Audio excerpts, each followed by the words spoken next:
मैया सम्मान योजना के लिए कर्ज लेना पड़ेगा, झारखंड सरकार के अधिकारियों ने दी जानकारी। झारखंड में मैया योजना को चालू रखने के लिए राज्य सरकार को संसाधनों की कमी होने के आसार अभी तक नहीं हैं। वन विभाग के अधिकारियों की माने तो पिछले कुछ वर्षों में झारखंड ने कहीं से कर्ज नहीं लिया है और सरप्लस बजट भी रहा है। ऐसे में कर्ज लेकर रेवड़ी बांटने जैसे आरोप कहीं खड़े नहीं उतरते।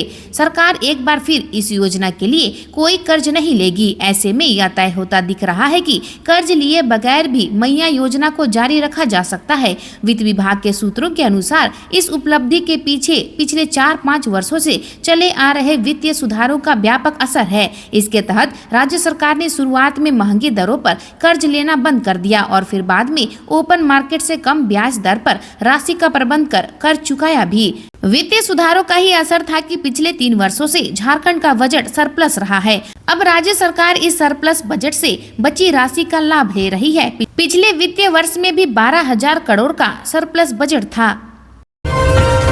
झामुमो विधायक के काफिले की 6 गाड़ियां आपस में टकराई, कारों का हो गया ये हाल। गढ़वा जिले से झारखंड मुक्ति मोर्चा एक नवनिर्वाचित विधायक की गाड़ियों का काफिला आपस में टकरा गया। इसमें 3 गाड़ियां बुरी तरह क्षतिग्रस्त हो गई। दुर्घटना भवनाथपुर श्री बंशीधर नगर मुख्य पथ पर वन डिपो के पास हुई। विधायक अनंत प्रताप देव 1 दर्जन गाड़ियों के काफिले के साथ पूजा पाठ करने के लिए केदार मंदिर जा रहे थे। गनीमत यह रही कि दुर्घटना में किसी को चोट नहीं आई।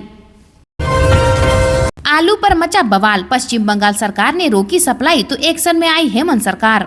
झारखंड बंगाल अंतर्राज्य सीमा पर आलू लेकर आने वाले वाहनों को रोकने के मामले पर मुख्यमंत्री हेमंत सोरेन ने रविवार को संज्ञान लिया। उन्होंने राज्य के मुख्य सचिव अलका तिवारी को तत्काल मामले का समाधान करने का निर्देश दिया।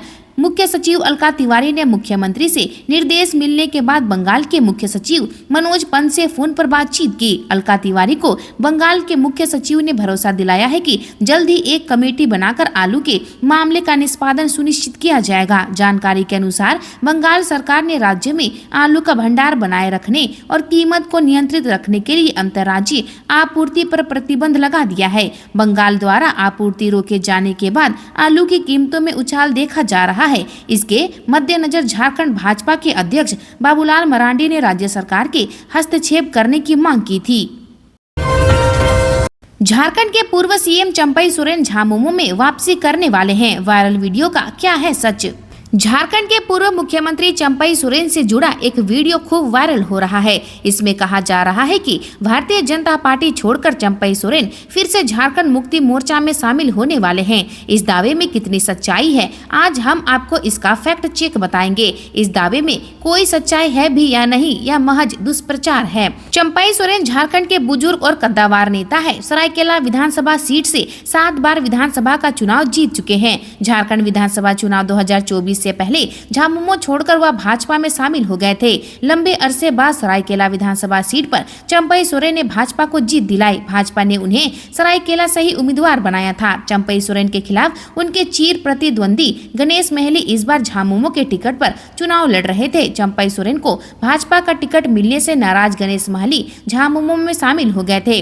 भाजपा ने कोल्हान प्रमंडल में अपनी पैठ मजबूत करने की योजना के तहत झारखंड मुक्ति मोर्चा के वरिष्ठ नेता और झारखंड आंदोलनकारी चंपई सोरेन को अपनी पार्टी में शामिल करवाया था। इसका उद्देश्य आदिवासियों के बीच पार्टी की पैठ बढ़ाना था। चुनाव परिणाम आने के तुरंत बाद सोशल मीडिया में इस तरह की खबरें आने लगी कि चंपई सोरेन झामुमो में वापसी करने वाले हैं। एक वीडियो वायरल होने लगा जिसमें चंपई सोरेन को झारखंड के मुख्यमंत्री और झामुमो के कार्यकारी अध्यक्ष हेमंत सोरेन की तारीफ करते सुना जा रहा है। सोशल मीडिया साइट एक्स पर एक वीडियो शेयर किया गया। इसका कैप्शन था, बहुत बड़ी खबर, चंपई सोरेन झामुमो में वापसी करना चाहते हैं। हाल ही में झामुमो छोड़कर भाजपा में शामिल होने वाले चंपई अब झामुमो में लौटना चाहते हैं। जेएमएम के इन विधायकों को मिलेगा मंत्री पद। कैबिनेट विस्तार को लेकर भी सामने आया बड़ा अपडेट। झारखंड विधानसभा चुनाव में महागठबंधन को बहुमत मिला है। राज्य की 81 विधानसभा सीटों में गठबंधन ने कुल 56 सीटें जीती। 28 नवंबर को हेमंत सोरेन ने एक बार फिर झारखंड के मुख्यमंत्री के रूप में शपथ ले ली है, लेकिन अब तक मंत्रिमंडल का गठन नहीं हो पाया है। झारखंड मुक्ति मोर्चा की तरफ से मंत्रियों के नाम तय हैं, लेकिन कांग्रेस की तरफ से निर्णय नहीं होने की वजह से हेमंत सोरेन मंत्रिमंडल के गठन में देरी हो रही है। वहीं राजद के एक विधायक को भी मंत्री पद दिया जाना है, जो तय हो गया है। संभावना है कि विधानसभा सत्र के पूर्व मंत्रिमंडल का विस्तार हो जाएगा। कांग्रेस के तरफ से नाम मिलने के बाद इसकी औपचारिक प्रक्रिया पूरी की जाएगी। पार्टी आला कमान से विचार विमर्श के लिए प्रदेश कांग्रेस अध्यक्ष केशव महतो कमलेश समेत अन्य वरिष्ठ नेता दिल्ली में हैं। इस दौरान मंत्रियों का नाम तय होने की संभावना जताई जा रही है। झारखंड में एनआरसी लागू होगा, 1932 के खतियान से होगी पहचान, डॉक्टर निशिकांत दुबे। गोड्डा सांसद डॉक्टर निशिकांत दुबे एक बार फिर बांग्लादेशी घुसपैठ पर मुखर हुए हैं। देवघर में सांसद ने दो टूक कहा कि राज्य में एनआरसी लागू होगा। चुनाव में जीत हार से भाजपा के मुद्दे पर कोई असर नहीं पड़ता है। जिन मुद्दों को लेकर चले हैं उस पर सदन से लेकर सड़क तक आगे बढ़ेंगे। डॉक्टर निशिकांत दुबे ने कहा कि एनआरसी लागू होगा और उसका आधार 1932 का खतियान होगा। डॉक्टर निशिकांत दुबे ने कहा कि 1932 के खतियान के आधार पर ही लोगों को चिन्हित किया जाएगा। जिनके पास यह नहीं होगा उनको बोरा में पैक कर बांग्लादेश भेज दिया जाएगा। देवघर में अपने आवास शिवधाम में डॉक्टर दुबे ने कहा कि बांग्लादेश घुसपैठ पर भाजपा और संघ परिवार मिलकर आंदोलन करता रहेगा। उन्होंने कहा कि घुसपैठ और आदिवासी जनसंख्या घटने का मुद्दा जमीनी मुद्दा है। विधानसभा चुनाव परिणाम के 7 दिन में संथाल परगना के विभिन्न जिलों में जो घटनाएं घटी है वह इस बात का पुख्ता सबूत है। झामुमो के जुझारू और कर्मठ कार्यकर्ता ही संगठन की रीढ़ है, इसे और मजबूत बनाना होगा। पेटरवार स्थित गोमिया विधानसभा क्षेत्र झामुमो के प्रधान कार्यालय में बोकारो जिला झामुमो कमेटी की ओर से अभिनंदन सह संपन्न हुए चुनाव की समीक्षा बैठक जिला अध्यक्ष हीरालाल मांझी की अध्यक्षता में सोमवार को की गई। समारोह का संचालन जिला सचिव जय नारायण महतो ने की। इस कार्यक्रम में चंदन क्यारी विधानसभा के नवनिर्वाचित विधायक उमाकांत रजक और गोमिया विधायक योगेंद्र प्रसाद भी शामिल हुए। इस समीक्षा बैठक में जिला कमेटी की ओर से दोनों विधायक को बुके भेंट कर एवं फूल माला पहनाकर स्वागत एवं अभिनंदन किया गया। बोकारो जिले के सभी 4 सीटों पर झामुमो और सहयोगी दल कांग्रेस की जीत पर बैठक में प्रसन्नता व्यक्त की गई। अपने संबोधन में विधायक योगेंद्र प्रसाद ने कहा कि चुनाव में झामुमो को मिली ऐतिहासिक और बम्पर बहुमत झामुमो और हेमंत सरकार की नीतियों जन कल्याणकारी योजनाओं पर जनता की मुहर है। झामुमो के हर एक कर्मठ कार्यकर्ता पदाधिकारियों ने पूरे दमखम से चुनाव लड़ा, इसके लिए सभी बधाई के पात्र हैं। इस मौके पर झामुमो के जिला सचिव जय नारायण महतो, कोषाध्यक्ष अशोक मुर्मू, बोकारो नगर अध्यक्ष मंटू यादव, फिरोज आलम आदि मौजूद रहे। झारखंड में 8 दिसंबर तक सुबह में छाया रहेगा कोहरा, 3 दिसंबर को कैसा रहेगा मौसम। झारखंड में अभी सुबह में कोहरा छाया रहेगा। 8 दिसंबर तक सुबह में कोहरा या धुंध और उसके बाद आसमान में बादल छाए रहने का अनुमान है। मौसम शुष्क रहेगा। मौसम विभाग ने अपने पूर्वानुमान में बताया है कि 3 दिसंबर की सुबह में भी कोहरा छाया रहेगा, उसके बाद बादल छाए रह सकते हैं। झारखंड में तापमान में गिरावट से ठंड अपना असर दिखा रही है। सुबह शाम लोग ठंड से राहत के लिए अलाव का सहारा ले रहे हैं। दिन भर ठंड का एहसास हो रहा है। बचाव के लिए लोग गर्म कपड़े पहन रहे हैं। राजधानी रांची में भी बादलों का डेरा है। सुबह से बादल छाए हुए हैं। रांची और उसके आसपास के इलाकों में मंगलवार की सुबह में कोहरा छाया रहेगा, उसके बाद बादल छाए रहेंगे। पटमदा में कीटनाशक युक्त खीरा खाने से किशोर की मौत, 6 साथी बचे।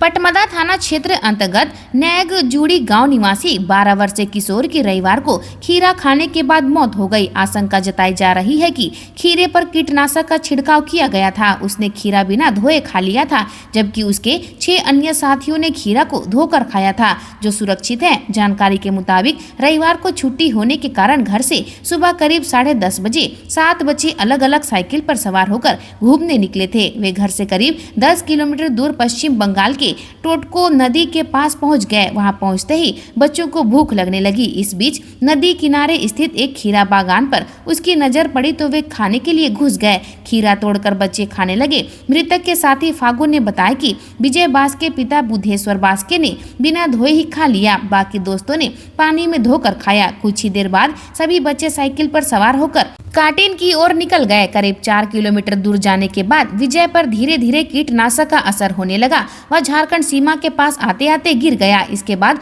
राहगीरों की मदद से उसे बाइक पर बिठाकर नजदीक के लिटिल हार्ट हॉस्पिटल कांकीडी पहुंचाया गया, जहां चिकित्सकों ने मृत घोषित कर दिया। इसके बाद बाकी बच्चों के चेहरे पर खौफ दिखने लगा। सूचना पाकर अस्पताल में बच्चों के परिजनों के अलावा लोगों की भीड़ पहुंची।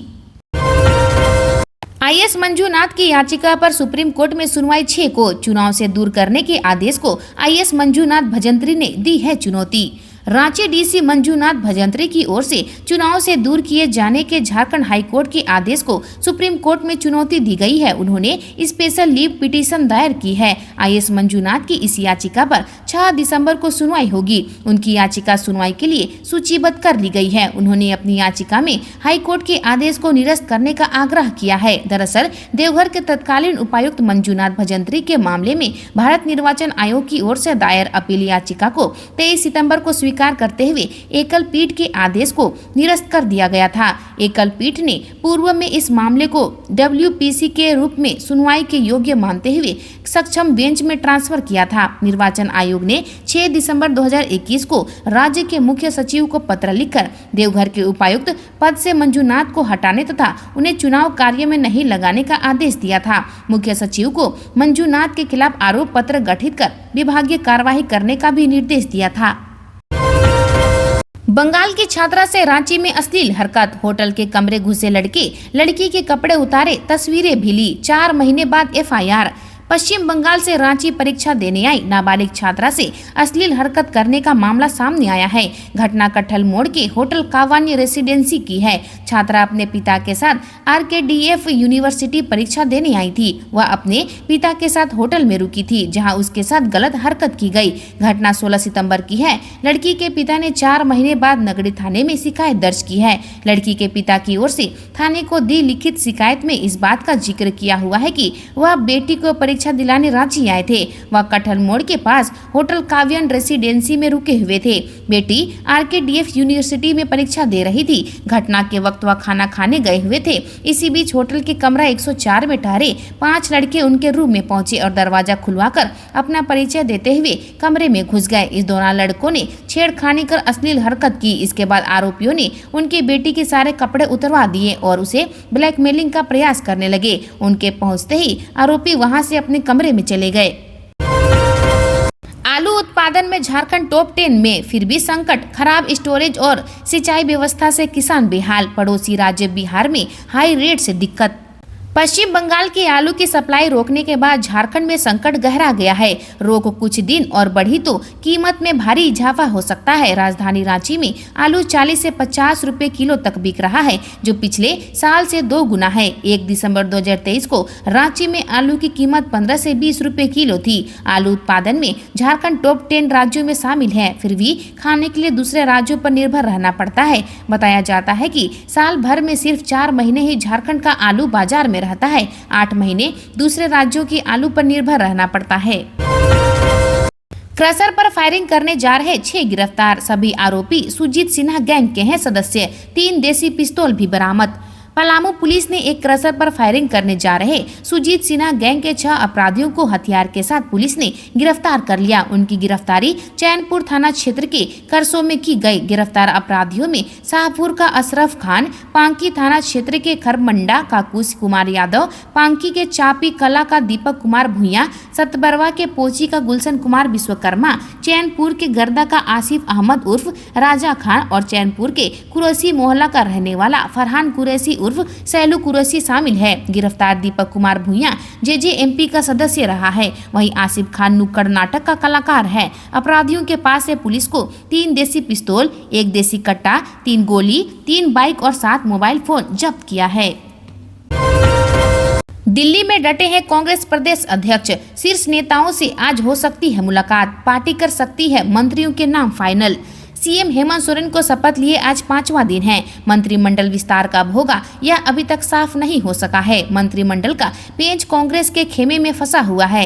इस पेच को सुलझाने के लिए कांग्रेस के प्रदेश अध्यक्ष केशव महतो कमलेश शनिवार से ही दिल्ली में डटे हुए हैं। हालांकि उनकी पार्टी के किसी शीर्ष अधिकारी से मुलाकात नहीं हो सकी है। संभावना है कि आज उनकी मुलाकात हो और मंत्रियों के नाम पर मुहर लगे। सूत्रों के अनुसार रविवार को प्रदेश कांग्रेस प्रभारी गुलाम अहमद मीर दिल्ली से बाहर रहे। इस कारण प्रदेश कांग्रेस अध्यक्ष केशव महतो कमलेश की पार्टी के अन्य बड़े नेताओं से कोई बातचीत नहीं हुई। आज पार्टी के शीर्ष नेताओं द्वारा मंत्रियों के नाम पर विचार किया जा सकता है। सूत्रों का कहना है कि अगर फैसला हो गया तो कांग्रेस पार्टी सोमवार शाम तक मुख्यमंत्री को अपने कोटे के मंत्रियों का नाम सुझा सकती है। टाटी झरिया के चिरुआ जंगल में 5 दिनों से डेरा जमाए हुए हैं हाथियों का झुंड। 23 हाथियों का झुंड पिछले 5 दिनों से प्रखंड के चिरौवा जंगल में डेरा जमाए हुए हैं। बताया जाता है कि कोई हथिनी बच्चे को जन्म दिया है। यही वजह है कि वे एक ही जगह डेरा जमाए हुए हैं। रविवार की रात कुछ हाथी जंगल के किनारे खेत में लगे फसलों को नष्ट किया। चूरचू निवासी दिनेश प्रजापति द्वारा यहाँ पत्ता गोभी, कद्दू, बीन और राहर लगाया गया था, जिसे हाथियों ने नष्ट कर दिया है। किसानों में हाथियों के एक ही स्थान पर जाने रहने की वजह से भय व्याप्त है। अगल बगल के गाँव मंडप्पा, खनभड्डा, बांडी, धर्मपुर, अमरनारी आदि के ग्रामीणों में दहशत का माहौल है। इधर वन विभाग के संजीत कुमार रविदास और विद्याभूषण क्षेत्र में सक्रिय हैं और हाथियों की गतिविधियों पर पैनी नजर बनाए हुए हैं। इनका कहना है कि यदि हथिनी बच्चे को जन्म दी है तो इस परिस्थिति में उनके करीब अथवा जंगल की ओर किन्हीं को नहीं जाना चाहिए। अब चुटकियों में होगा समस्याओं का समाधान, सिर्फ एक मोबाइल नंबर पर करनी है शिकायत। रांची वासियों के लिए खुशखबरी है। अब उन्हें अपनी समस्याओं के समाधान के लिए या शिकायत करने के लिए परेशान नहीं होना होगा। 9430328080 नंबर पर वे जिला प्रशासन को अपनी परेशानी बता सकेंगे। रांची के उपायुक्त मंजूनाथ भजंत्री ने सोमवार को आधिकारिक तौर पर इस नंबर की पायलट लॉन्चिंग की। उपायुक्त ने कहा कि आम लोगों की सुविधा एवं उनकी शिकायतों के त्वरित समाधान के लिए जिला प्रशासन की ओर से ये पहल की गई है। समय के साथ इस प्लेटफॉर्म से शिकायत प्राप्त करने और समाधान की प्रक्रिया को और बेहतर बनाने का प्रयास किया जाएगा। शादी समारोह में गया परिवार, 2 घंटे में 8 लाख के जेवरात व नकद की चोरी।